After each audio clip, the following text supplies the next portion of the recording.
स्वागत है आपका यूनिक एजुकेशन के ऑनलाइन चैनल पर। जैसा कि आपको पता है टेस्ट सीरीज चल रहा है, तो आज हम बायोलॉजी का टेस्ट लेकर आए हैं। और इसके पहले तो हिस्ट्री का टेस्ट अपलोड किया गया था। तो बायोलॉजी का टेस्ट, जैसा कि एनटीपीसी का एग्जाम है सामने, तो बायोलॉजी से और फिजिक्स से क्वेश्चन ज़्यादा बन सकते हैं, तो थोड़ा साइंस भी देख लेते हैं। और ऐसे क्वेश्चन यहाँ सेलेक्ट किए गए हैं जो पेपर में आ सकते हैं, और इन क्वेश्चनों के साथ साथ जो फैक्ट बताए जाएंगे वो भी बार बार पेपर में आते हैं। अतः अगर आपको कोई चीज़ ना पता रहे तो आप उन्हें कॉपी में एक जगह नोट कर लो, ताकि एग्जाम टाइम पे आप उन्हें रिवीजन कर सको।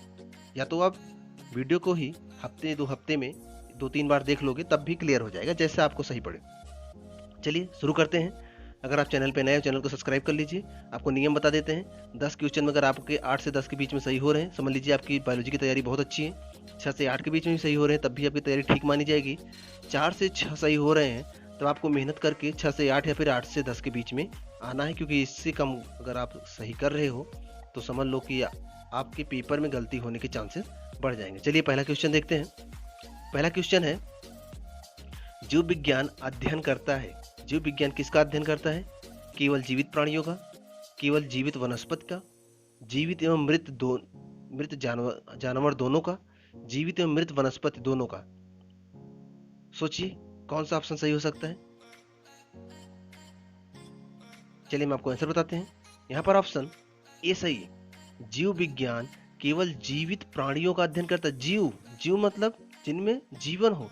प्राण, यहाँ प्राणी मतलब प्राण, जिनमें प्राण हो, मतलब जीवित जिनमें प्राण हो, उन्हीं का तो अध्ययन करेगा जीव विज्ञान। मरे हुए को क्यों करेगा? तो दूसरा, और प्राण केवल वनस्पतियों में ही नहीं होता, प्राण जंतुओं में भी होता है, वनस्पतियों में होता है। तो केवल वनस्पति की बात करें तो गलत है, और यहाँ पर मृत की बात करें तब भी गलत है, यहाँ पर भी मृत की बात करें तब भी गलत है।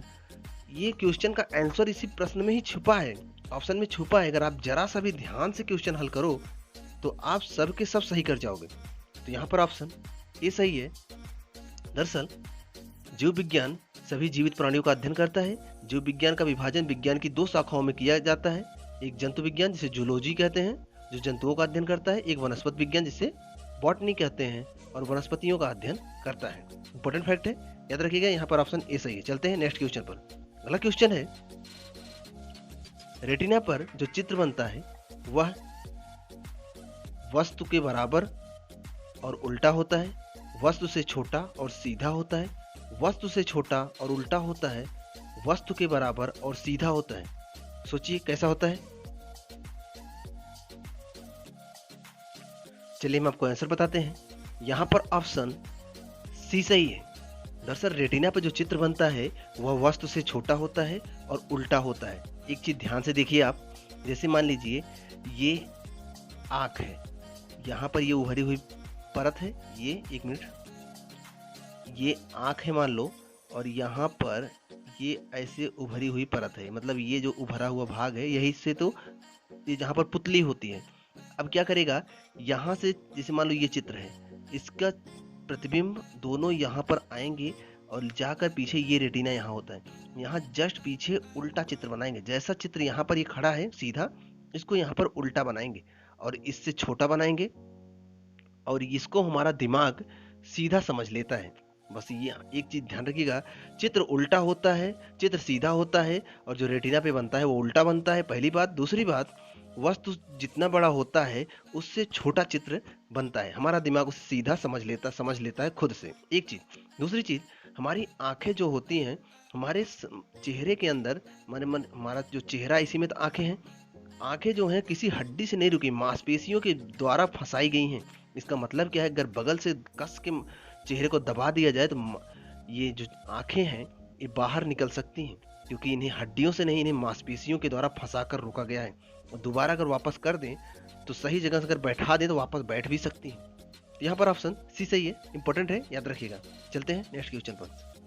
अगला क्वेश्चन है, पोलियो का टीका सबसे पहले किसने तैयार किया था? पोलियो का टीका सबसे पहले किसने तैयार किया था? पॉल एहरलिच, जॉन साल्क ने, लुई पास्चर ने, जोसेफ लिस्टर ने। सोचिए किसने किया था। चलिए आपको आंसर बताते हैं। यहाँ पर ऑप्शन बी सही है। जॉनस साल्क ने सबसे पहले पोलियो का टीका विकसित किया था, तैयार किया था। पोलियो का टीका सबसे पहले जॉनस साल्क ने तैयार किया था। एल्बर्ट सेविन ने 1957 में एक चीज यहाँ बहुत इंपॉर्टेंट है, एल्बर्ट सेविन ने 1957 में मुख में लेने वाली पोलियो वैक्सीन की खोज की थी। कब? 1957 में। जो आप ये देखते हो ना, दो बूंद जिंदगी का, तो जो मुख से डायरेक्ट ड्रॉप के दौरान लिया जाता है, तो इसकी खोज कौन किया था? Albert seven. एल्बर्ट सेविन ने सबसे पहले 1957 में मुख से लेने वाली पोलियो वैक्सीन की खोज की थी और प्रतिरक्षीकरण को और आसान बना दिया था। और फ्रांसीसी वैज्ञानिक लुई पास्चर ने 1860 में, ये जो लुई पास्चर हैं 1860 में क्या खोजे थे? रेबीज के टीके की खोज की थी। आप पढ़े होंगे, 1860 में रेबीज के टीके खोज की थी। और पॉल एहरलिच ने 1885 में सीरोलॉजी की खोज की थी। अब सीरोलॉजी क्या है, आप में कमेंट बॉक्स में बताओगे सीरोलॉजी क्या है। यहाँ पर ऑप्शन बी सही है, याद रखिएगा, जॉनस साल्क ने। और पोलियो वैक्सीन की खोज किसने किया था? जो दो बूंद पिलाया जाता है, एल्बर्ट सेविन ने, वो भी याद रखिएगा और ये भी याद रखिएगा। चलते हैं नेक्स्ट क्वेश्चन पर। अगला क्वेश्चन है, हृदय की धड़कन को नियंत्रित करने के लिए कौन सा खनिज आवश्यक है? हृदय की धड़कन को नियंत्रित करने के लिए कौन सा खनिज आवश्यक है? सोचिए कौन सा खनिज आवश्यक है। एक मिनट सोचिए। चलिए हम आपको आंसर बताते हैं। यहां पर ऑप्शन सी सही है, पोटेशियम। हृदय की धड़कन को नियंत्रित करने के लिए पोटेशियम बहुत ही आवश्यक है। दरअसल हृदय की धड़कन को नियंत्रित करने के लिए पोटेशियम आवश्यक खनिज लवण है। इसके स्रोत जो हैं वो है मांस, मछली, अनाज, फल, सब्जियां। सोडियम रक्त का दाब नियंत्रित करने के सहायक होता है। ये जो सोडियम है ये रक्त का दाब नियंत्रित करने के लिए सहायक होता है तथा जल का संतुलन बनाए रखता है। रक्त दाब और जल का संतुलन बनाए रखता है एक चीज। तथा इसका स्रोत मांस, मछली और दूध, अंडा भी है। सोडियम का इंपॉर्टेंट है, याद रखिएगा। और लोहा क्या करता है?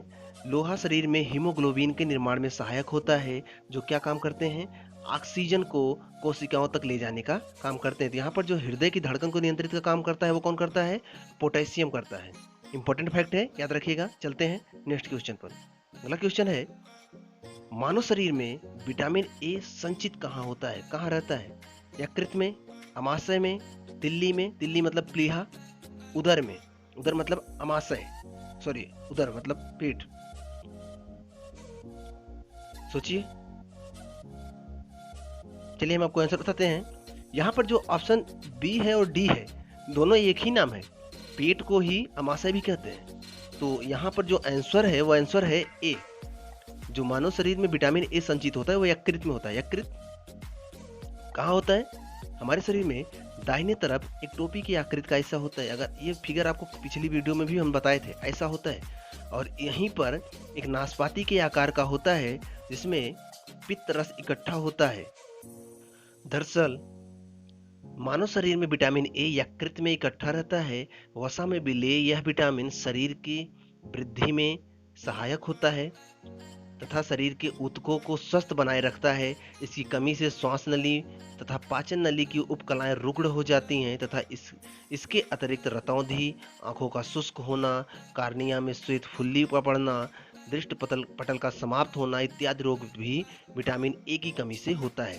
तो कई चीजें हैं यहाँ पर विटामिन ए की कमी से, लेकिन जो क्वेश्चन है कि मानव शरीर में विटामिन ए संचित रहता है तो वो ऑप्शन ए सही है, यकृत में संचित रहता है। इंपॉर्टेंट है, याद रखिएगा। चलते हैं नेक्स्ट क्वेश्चन पर। अगला क्वेश्चन है, मलेरिया डेंगू में क्या उभयनिष्ठ नहीं है?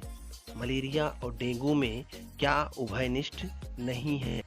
ऑप्शंस हैं ज्वर, मच्छर की काट, मानव प्रजाति, मच्छर प्रजाति। सोचिए क्या उभयनिष्ठ नहीं है। चलिए हम आपको आंसर बताते हैं। यहाँ पर ऑप्शन डी सही है।